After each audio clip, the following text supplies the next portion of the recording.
સુરત જિલ્લાના પલસાણા તાલુકાના કારેલી ગામથી પલસાણા પોલીસે સત્તા બેટિંગ ઝડપી પાડ્યું હતું.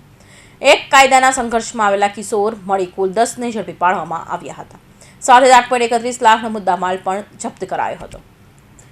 દેશમાં હાલ ક્રિકેટ મેચ અને આઈપીએલનો ફીવર શરૂ થયો છે, ત્યારે સુરત જિલ્લાના પલસાણા પોલીસે સત્તા બેટિંગનો પર્દાફાશ કર્યો હતો. હાલ મહિલા આઈપીએલ ચાલી રહી છે, જેમાં આઈપીએલ ક્રિકેટની મેચ ઉપર કારેલી ગામ ફ્લાવર વેલી સોસાયટીમાં સત્તા બેટિંગ ચાલી રહ્યું હતું. જે અંગે પોલીસને મળેલી બાતમી મુજબની જગ્યાએ ટીમે પહોંચી હતી. પલસાણા પોલીસ દ્વારા કારેલી ગામ ફ્લાવર વેલી સોસાયટીમાં કરેલી રેડ દરમિયાન કુલ 10 જેટલા ઇસમો સત્તા બેટિંગ કરી રહ્યા હતા.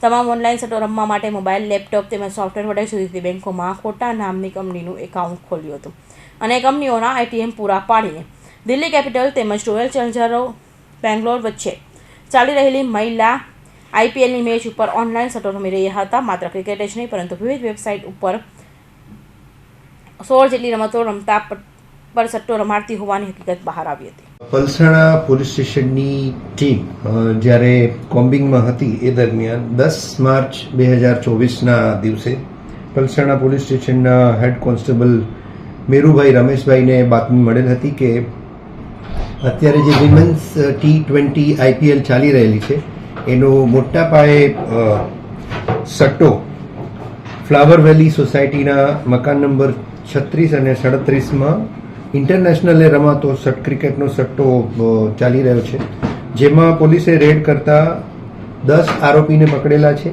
41 જેટલા સ્માર્ટફોન્સ મોબાઈલ, 8 લેપટોપ તથા અલગ અલગ એટીએમ કાર્ડ 23 જેટલા નંગ પકડી અને 8,31,000નો કુલ મુદ્દામાલ કબજે કરેલ છે.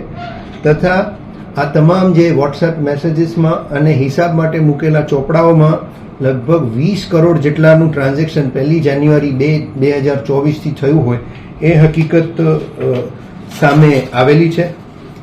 આ જે સટ્ટાનું ઇન્ટરનેશનલ ક્રિકેટ સટ્ટાનો રેકેટ ચલાવતો હતો એ કર્ણસિંહ ઉદારામ નામનો ઈસમ જે રાજસ્થાનનો રહેવાસી છે, એનું નામ પણ સામે આવેલ છે અને દિલ્હી કેપિટલ વિરુદ્ધ રોયલ ચેલેન્જર્સ બેંગ્લોરની મહિલા આઈપીએલની મેચ ઉપરનો સટ્ટો એ સમયે ચાલતો હતો. પોલીસે આ કેસને ખૂબ જ ગહનતાથી અને ગંભીરતાથી લઈ અને અન્ય કેટલાક દસ્તાવેજી પુરાવાઓને આધારે આ કેસમાં આઈપીસીની સેક્શન 465, 467, 468, 471 અને ગુનાહિત કાવતરું 120B તથા જુગાર ધારાની કલમ 4 અને 5 અને સાથે સાથે આઈટી એક્ટની કલમ 66C અને D મુજબનો ગુનો દાખલ કરેલ છે. અને 10 પકડાયેલ આરોપીમાંથી એક કાયદાના સંઘર્ષમાં આવેલ બાળક પણ છે, જેમની ધરપકડ કરવામાં આવેલી છે અને 16 તારીખ સુધી સાંજે રિમાન્ડ પણ મેળવેલ છે. આમાં 41 મુદ્દામાલ જે મોબાઈલ પકડાયેલ છે એની કુલ કિંમત 6,71,000 થવા જાય છે. 8 જેટલા લિનોવો કંપનીના લેપટોપ છે જે 1,60,000ની કિંમત થાય છે.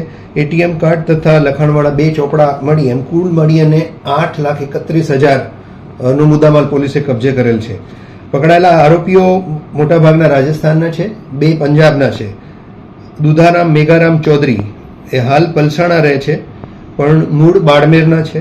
શુભમ ભગત એ જાલંધર પંજાબનો રહેવાસી છે. 21 વર્ષીય પંકેશ ભગત એ પણ જાલંધર પંજાબનો રહેવાસી છે. 23 વર્ષીય કિયારામ જાટ એ બાલોતરા રાજસ્થાનનો રહેવાસી છે. પ્રકાશ ચૌધરી સિરોહી રાજસ્થાનનો રહેવાસી છે. સોનારામ જાટ બાડમેર જિલ્લાનો રહેવાસી છે. પ્રભુરામ જાટ બાડમેર જિલ્લાનો રહેવાસી છે. કિશન મેઘારામ જાટ બાડમેર જિલ્લાનો રહેવાસી છે. પૂનારામ ચૌધરી એ પણ બાડમેર જિલ્લાના બાયતુ તાલુકાનો રહેવાસી. ઓનલાઈન સટ્ટો રમવા માટે 3,000 રૂપિયા ફી પણ સટ્ટો રમનાર પાસે લેવામાં આવતી હતી, તો અલગ અલગ એકાઉન્ટ મારફતે સટ્ટા બજારની રકમ જમા થતા હતી. જે તમામ એકાઉન્ટ કરંટ એકાઉન્ટ હોવાનું બહાર આવ્યું છે. જે રકમ એક જ એકાઉન્ટમાં જમા કરી અને ઉપાડી લેવામાં આવતી હતી. આ તમામ પકડાયેલા આરોપીઓ છેલ્લા 3 મહિનાથી આ વિસ્તારમાં સક્રિય હોવાનું તપાસ દરમિયાન સામે આવ્યું છે. પોલીસે કરેલી કાર્યવાહી દરમિયાન તેઓ પાસેથી 41 જેટલા mobile phone, laptop, ATM card તેમજ રોકડ મળી 8.31 લાખનો મુદ્દામાલ પણ પોલીસે જપ્ત કર્યો હતો. Suresh Rathod, Hind TV news, Palsana.